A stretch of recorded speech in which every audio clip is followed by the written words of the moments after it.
cerita beralih pada malam hari, memperlihatkan patung Dewi di kuil tempat Lukas melakukan upacara berkahnya.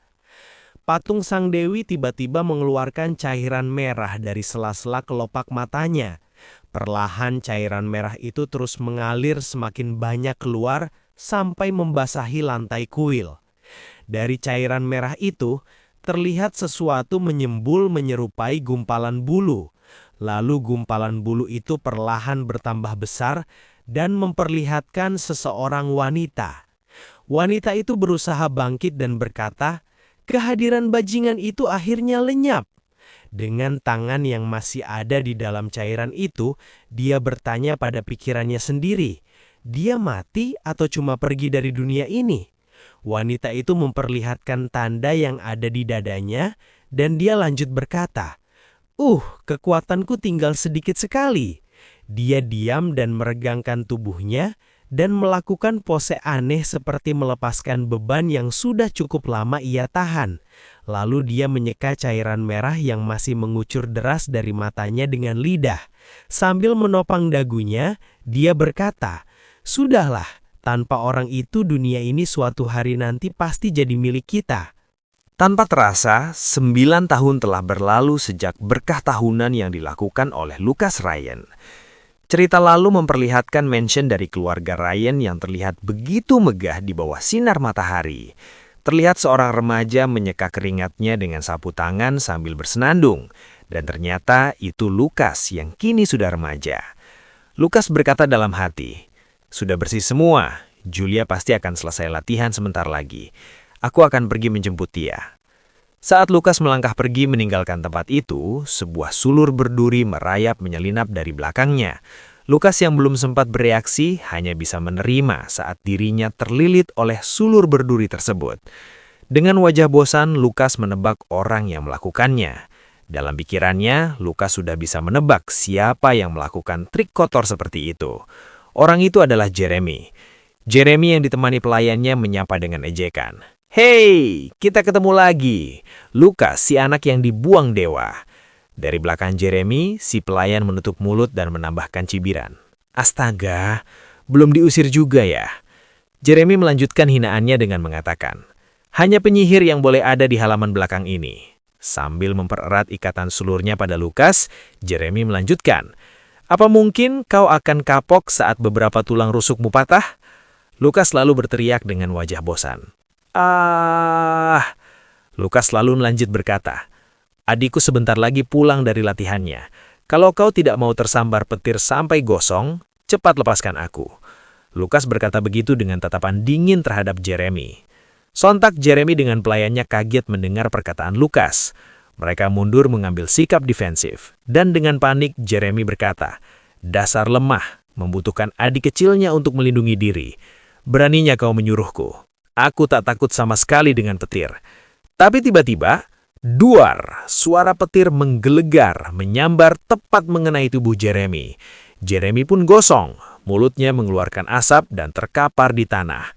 Pelayannya hanya bisa panik dan memanggil, "Master Jeremy!"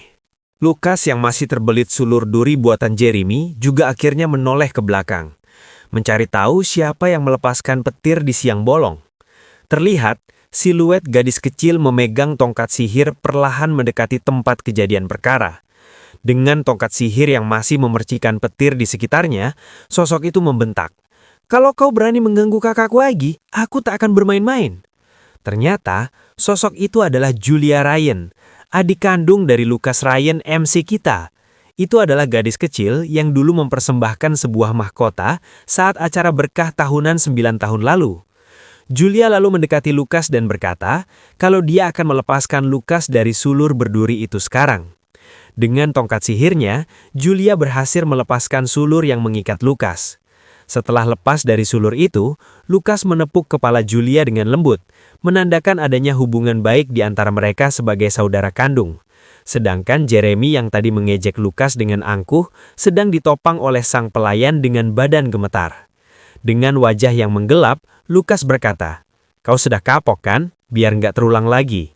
Dalam belayan sang kakak, Julia mengejek si Jeremy dengan menjulurkan lidahnya. Jeremy yang masih kesakitan karena telah dipanggang oleh petir Julia, hanya bisa menggigil dan berkata, "Kalian, awas saja kalian." Dalam topangan pelayannya, Jeremy bersama pelayannya berbalik dan kabur, lari berbirit-birit meninggalkan Lukas dan Julia. Setelah Jeremy dan pelayannya kabur cukup jauh, Lukas lalu bertanya pada Julia, "Kamu sengaja menahan kekuatanmu kan?" Julia dengan nada heran lalu menjawab dan berbalik bertanya, "Kakak, kamu jelas mampu menghajar mereka. Kenapa kakak tidak melawan?" Dengan nada tenang, Lukas menjawab, "Kan sudah kubilang, kekuatan asliku itu hanya rahasia di antara kita berdua aja. Lagi pula kamu akan menjagaku kan?" Tanya Lukas menggoda sambil mengusap rambutnya Julia. Dengan nada riang, Julia menjawab, "Tentu saja kakak." Mereka berdua pun melangkah masuk ke dalam mansion sambil mengobrol, memperlihatkan suasana hangat di antara kedua bersaudara kandung tersebut. Suasana hangat itu berubah gelap saat narator membawa kembali kita pada ingatan Suici. 9 tahun yang lalu, di hari saat Suici terbangun di tubuhnya Lukas, ayahnya Lukas datang berkunjung. Saat itu, Suici yakin kalau dirinya pasti akan diusir karena tidak mampu memenuhi harapan ayahnya Lukas, Holt Ryan. Tapi apa yang terjadi? Holt Ryan yang berdiri menggunakan tongkat, tiba-tiba menjatuhkan tongkatnya, memeluk Lukas dalam kebingungan. Dengan penuh rasa syukur dan berlinang air mata, Holt Ryan mengucap rasa syukur atas keselamatan anaknya. Yang tidak diketahui Holt Ryan adalah, kini yang bersemayan di tubuh anaknya bukan lagi Lukas, tapi jiwa Suici yang telah meninggal dari dunia lama. Narator melanjutkan ceritanya. Ternyata Holt Ryan adalah pemimpin pasukan kesatria, jadi dia jarang ada di rumah untuk anak-anaknya. Walaupun begitu, Holt Ryan masih seorang ayah yang baik, yang sangat perhatian terhadap Lukas dan anak-anak lainnya. Sang narator lalu menceritakan saat Holt Ryan tahu anaknya Lukas mulai belajar bela diri, dia dengan terburu-buru mengirim surat yang berisi informasi penting untuk anaknya, Lukas. Surat itu ditujukan untuk Lukas yang berisi, "Untuk Lukas, ada beberapa buku tua soal ilmu bela diri di perpustakaan kita. Kuharap itu berguna untukmu." Dengan lilin di tangan, Lukas akhirnya mengunjungi perpustakaan bawah tanah yang gelap dan penuh dengan sarang laba-laba, menunjukkan betapa terbengkalainya perpustakaan tersebut, dan Lukas memutuskan untuk melakukan sebuah rencana gila di sana. Di atas perpustakaan, di lorong mansion, terdengar seseorang berteriak, "Tuan Muda Lukas!" Ternyata itu adalah suara pelayan yang sedang mencari keberadaan Lukas. Pelayan berambut biru dengan wajah khawatir lalu berkata, "Setiap hari dia pergi kemana sih? Dia masih kecil dan selalu keluar sendirian." Pelayan berambut coklat yang membawa sapu lalu menyaut, "Tidak perlu khawatir, dia kan tidak bisa menggunakan sihir, jadi cepat atau lambat dia pasti akan diusir." Tepat saat pelayan berambut coklat itu selesai bicara, lorong itu bergetar yang membuat mereka berdua terkejut. Mereka pun berjalan bersama melanjutkan percakapannya. Si rambut coklat berkata, "Ngomong-ngomong, akhir-akhir ini tanah sering bergetar ya?" Rambut biru kemudian menjawab, "Kamu benar, mungkin saja ada yang sedang latihan sihir tanah." Getaran tanah semakin lama semakin kuat. Sang narator lalu memperlihatkan tangan seseorang sedang meninju dinding tanah. Tangan kecil itu ternyata milik Lukas. Terlihat ruangan bawah tanah yang luas, dengan beberapa lilin menerangi siluet Lukas yang terlihat sangat kecil karena luasnya ruangan tersebut. Perpustakaan pun terlihat seperti ruangan kecil berada di pojokan ruang bawah tanah itu. Diketahui, selama lebih dari 6 bulan, Lukas telah menggali tanah di bawah kamarnya untuk membuat tempat latihan rahasia. Tempat itu terbagi menjadi 4 ruangan, yakni ruang belajar, ruang latihan, ruang penyimpanan, dan juga kamar mandi darurat. Lukas menjelaskan kalau dia telah menghabiskan semua uangnya untuk membeli peralatan di ruang lain, jadi hanya bak mandi murahan ini yang bisa dia gunakan. Setelah tempat latihannya selesai dibangun, Lukas pun akhirnya mulai berlatih secara diam-diam di ruang rahasia itu. Kembali ke masa kini, terlihat sesuatu melompat dan terjebur ke dalam sebuah panci besar yang masih direbus. Uap yang melayang dari rebusan tersebut menunjukkan betapa berbahayanya ramuan itu. Ternyata sesuatu yang kecumplung tadi adalah Lukas. Lukas lalu menjelaskan kalau dalam ilmu bela diri, berendam di bak berisi ramuan sihir itu adalah cara paling efektif untuk latihan. Dengan ramuan yang mendidih dan bergejolak di permukaan, Lukas melanjutkan penjelasannya. Selama 3 tahun ini, dia telah latihan berdasarkan buku yang dia temukan di perpustakaan. Namanya Teknik Penempaan Kekacauan. Lukas lalu bangkit dari bak berisi ramuan dan berkata, "Sekarang, aku bisa menerima serangan sihir level 5 ke bawah tanpa lecet sedikit pun. Kekuatan bertahanku sudah lumayan oke. Tapi kalau untuk menyerang..." Tanpa menyelesaikan kalimatnya, Lukas memakai celananya lalu melirik target latihan di belakangnya, mengambil pedang, dan membuat kuda-kuda untuk menyerang target latihan. Sekejap mata, Lukas yang berada di depan target latihan bergerak mengeluarkan skill berpedangnya menyayat target dengan begitu cepat, hingga hanya kilatan cahaya yang dapat menggambarkan betapa cepat Lukas menebas dan melewatinya. Lukas melirik target sekejap, lalu mengganti pedangnya dengan tombak. Dalam satu nafas, Lukas kemudian menyerang kembali target itu dengan tombak, memberikan serangan penentu dengan kekuatan penuh. Dari belakang, target latihan itu bercahaya pada setiap retakan yang dibuat karena sayatan bertubi-tubi dari senjata Lukas. Lalu, boom! Target itu hancur sepenuhnya, menyisakan separuh kecil tiang penyangganya. Setelah targetnya hancur, terdengar suara sistem memberitahu Lukas, "Piercing Cloud, Swift Thunder Spear, reached level 4. Yaps, skillnya naik ke level 4. Dengan aura yang masih terpancar dari tubuhnya, Lukas lalu memutuskan untuk lanjut melatih teknik tinjunya sedikit lagi. Lukas lalu bergumam dalam pikirannya. Selama 9 tahun ini, kemampuan bela dirinya makin maju terus. Tapi ada satu hal yang membuatnya kepikiran. Konon katanya di dalam buku, ahli bela diri itu pasti akan mencapai batas kekuatan kalau sudah menguasai skill sampai level tertentu. Katanya, satu-satunya cara untuk menembus batas itu hanya dengan mencapai pencerahan. Tapi untuk mendapat pencerahan itu sangat susah, dan kelihatannya ahli bela diri kebanyakan menyerah. Inilah sebabnya kenapa jarang sekali orang yang mau belajar ilmu bela diri, walaupun sebenarnya kekuatan bela diri itu sama kuatnya dengan ilmu sihir.